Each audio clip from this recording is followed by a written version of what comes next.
Olá amigos, aqui é Alexandre Figueiredo, esta é mais uma edição do TV Linhaça. Pedimos para que vocês compartilhem, se inscrevam no canal, dê um like e ajude a divulgar o TV Linhaça, que precisa ter mais seguidores. Também não deixem de ir para o blog Linhaça Atômica, linhaçaatomica.blogspot.com, para ir ao endereço do Apoia-se. Contribuam com pelo menos R$ 5 para ajudar o Linhaça Atômica a ficar cada vez melhor. E também não esqueçam de ir lá para a Amazon para comprar o meu livro Radialismo Rock, Por que não deu certo? Que é um livro bastante instigante e com poucas páginas explica tudo, desde o histórico até a crise das chamadas rádios de rock. Na Amazon tem a versão e-book, que custa mais barato, e tem o livro impresso. E com poucas páginas tudo fica bem mais barato. Não deixem de adquirir Radialismo Rock, Porque não deu certo, que está lá na Amazon. E falando em Radialismo Rock, o tema de hoje é os 40 anos da Rádio Fluminense FM. A famosa emissora de Niterói, a Rádio Fluminense FM, que infelizmente acabou, e não volta mais. Mas ela marcou história com uma atuação que até agora não foi superada por rádio de rock alguma, seja ela na internet, seja ela no rádio FM propriamente dito. Durante um breve período, na década de 80, a Fluminense FM ela causou um grande impacto, tocando não apenas as bandas de rock nacional que eram inéditas na época, eram bandas que ainda lançavam suas fitas demo, e eram várias, Paralamas do Sucesso, Barão Vermelho, Kid de Abelha, Legião Urbana, Capital Inicial, Plebe Rude, em que bandas que hoje fizeram história e continuam fazendo. Mas a Rádio Fluminense FM ela foi muito além disso.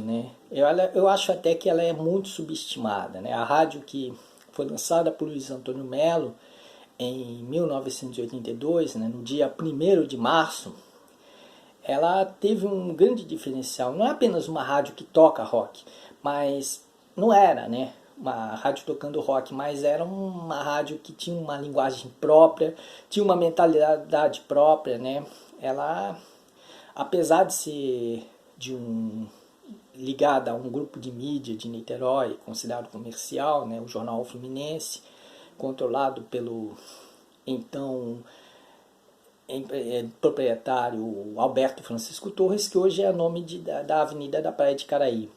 E o mais incrível é que, apesar de Alberto Francisco Torres ter sido um político no passado ligado ao partido da UDN, parece que a Fluminense FM era operada por pessoas assim ligadas a João Goulart.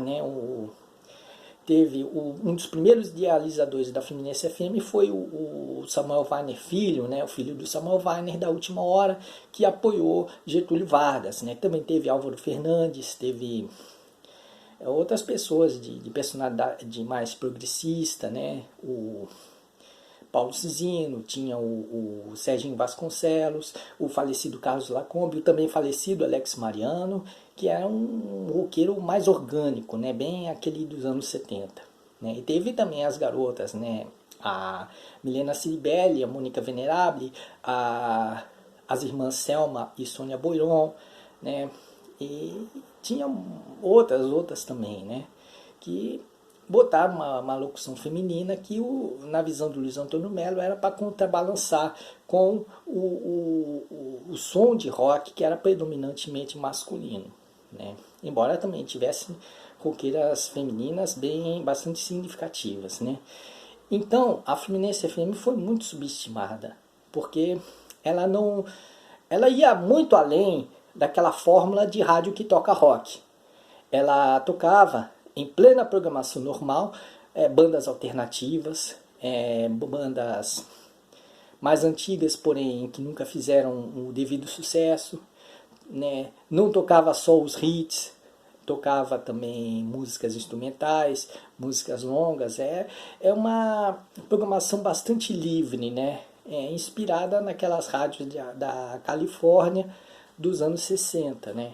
Então, a Fluminense FM foi além, né? As pessoas não conseguem compreender isso, né? E que mesmo numa fase considerada relativamente decadente, como entre 1986 e 1990, a Fluminense FM tocava bandas alternativas como The Prophets, Rose of Avalanche, Monochrome 7 e Teardrop Explode, né? O Teardrop Explode é ligado ao Julian Cope, que era colega de Ian McCulloch, do Echo the Bunnymen, no lendário grupo The Crucial Tree.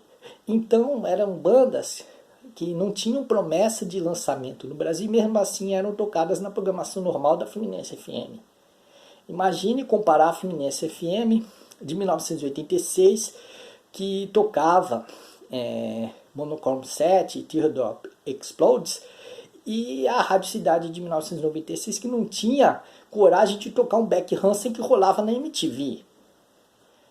Infelizmente, a Fluminense FM ela decaiu porque nos anos 80 veio a Canastrona 89 FM, que era uma espécie de clone um pouquinho mais fraca do que a Rádio Estácio FM estava fazendo entre 1984 e 1986. Né? A 89 FM, infelizmente, fez decair o radialismo rock. E aí o legado da Fluminense FM acabou caindo no esquecimento. Né? Interesses comerciais acabaram prejudicando o radialismo rock.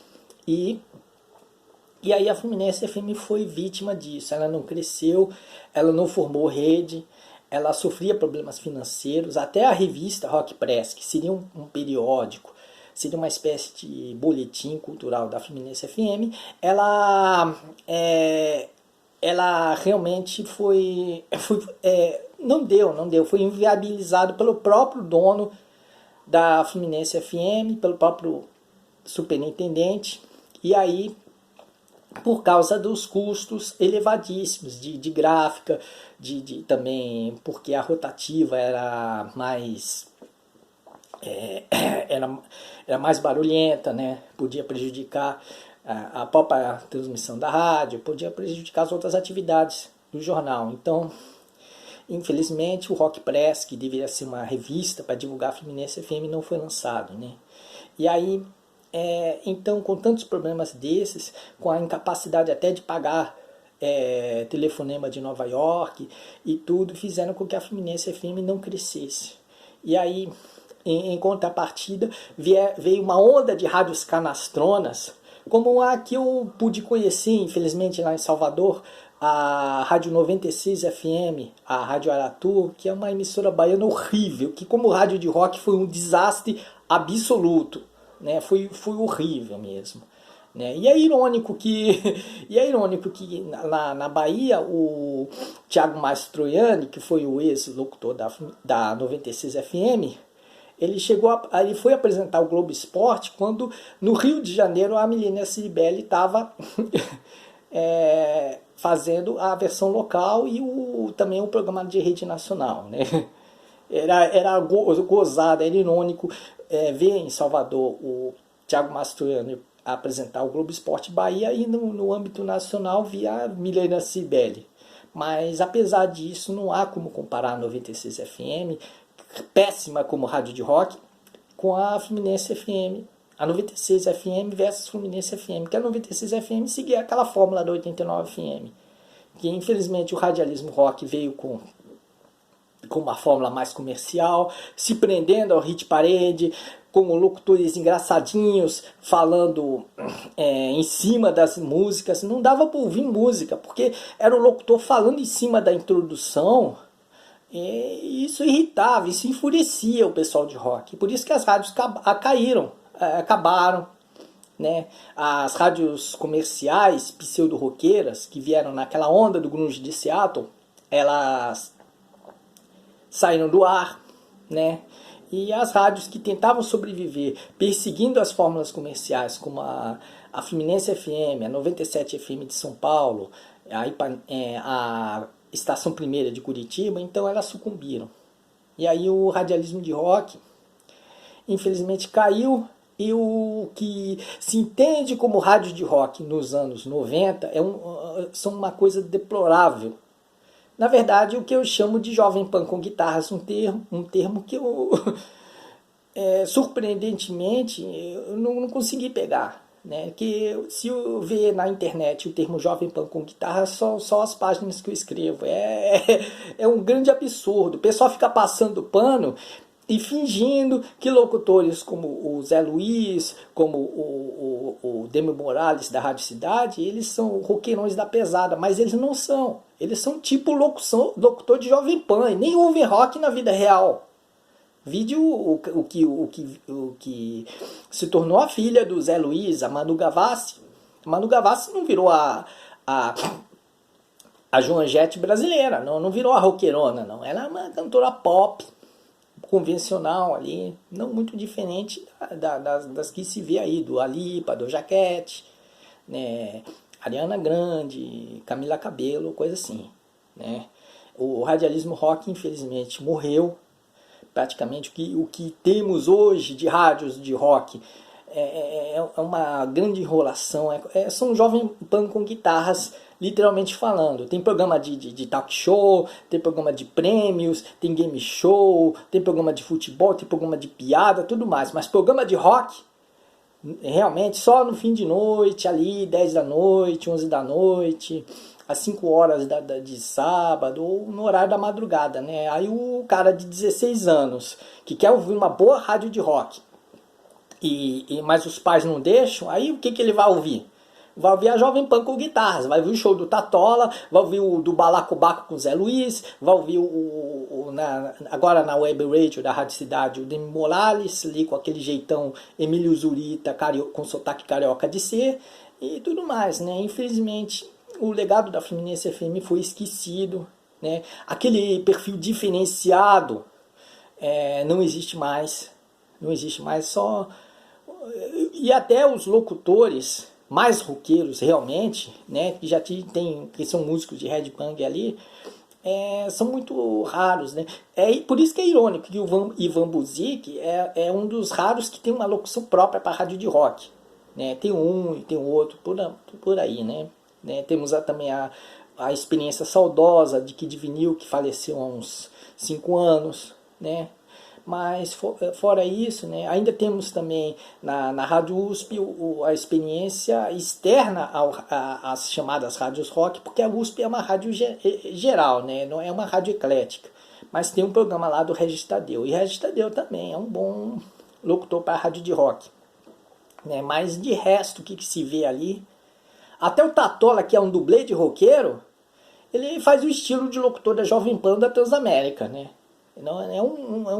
O Tatola é um canastrão.